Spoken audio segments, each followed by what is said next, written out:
This is the most important time because we will never again have this opportunity or the power.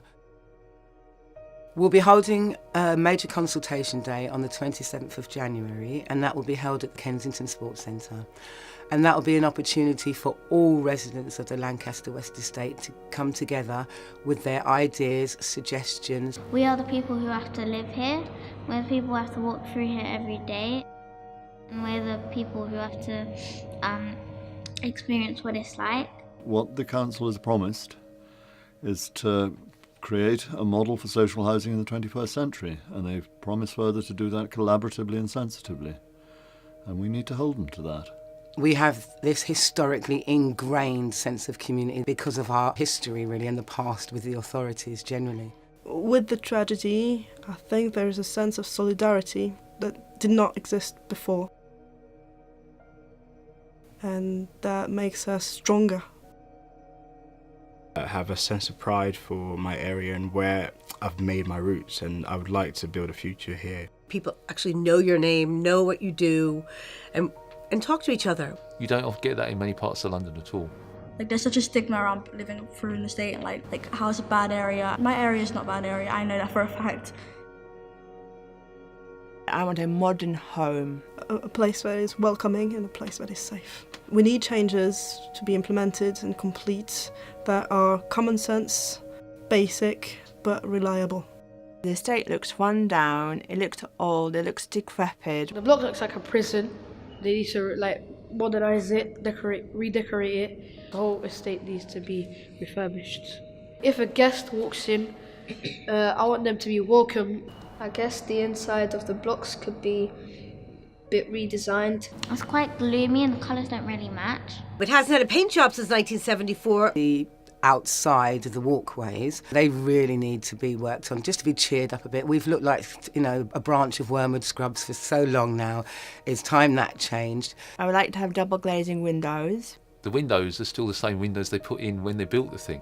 It's just unbelievable now because they're leaky, drafty, they let the cold in. I've got leaky taps, and it's a mission to shower every single day. I would like to see an accessible bath that I can get into. Internally, the bathrooms definitely need looking at, and the kitchens haven't had attention for some time. It's cramped and it's hot. You don't have a window in your kitchen. In my home at the moment, there are some empty gas pipes. It's horrendous. Like, how can you leave gas pipes on top of people's doors? They need to be boxed up so no one can hang off them. My first priority after the Grenfell fire is safety. I want an assurance that our homes are safe. Sprinklers, because in Grenfell didn't have nothing for the firefighters to fight the fire with. If you go into my blocks even today, we have dangling wires. They're hanging out. No one's looked at that. The entranceways, they're appalling. Right outside my main door, it's easy to get in there. I saw a kid just pull the door open and walk straight in. The poor security right now affects my sleep. It affects my well-being. And I can't really focus because I am really stressed. I don't feel safe. We would also like lifts because some families have buggies, have babies. Wheelchair access, that is very, very important. My grandmother, she doesn't come round anymore because she can't walk up the stairs. We have very good green spaces here, but then badly underutilised. The outside, they have a lot of land, so maybe just put a park. A football pitch or a basketball court. Yeah, that would be nice. Make the playgrounds more bigger and more stable. That playground only has 2 swings and 1 little rocking horse. All the parks we used to have, especially right outside of Grenfell Tower, that was really a memorable place for me. And so for that to be gone, I feel like that's kind of stealing from people's childhoods. We need open spaces, we need a community centre, so basically the whole community can come and gather. These are things that we can definitely change. I'd love the architects and every contractor to listen to us. Our views matter. But since the tragedy has happened, they've got no choice but to listen to us. At this moment of time, the whole world is watching. We're all in it, we all live here, so we want opinions from everybody. This is your home. Try to get involved even if it's a small amount. It's a paramount opportunity to have your voices heard. They've never cared about the people here, but now they have to listen. So I think this is an opportunity to say, this is what we want, this is how we like it to be.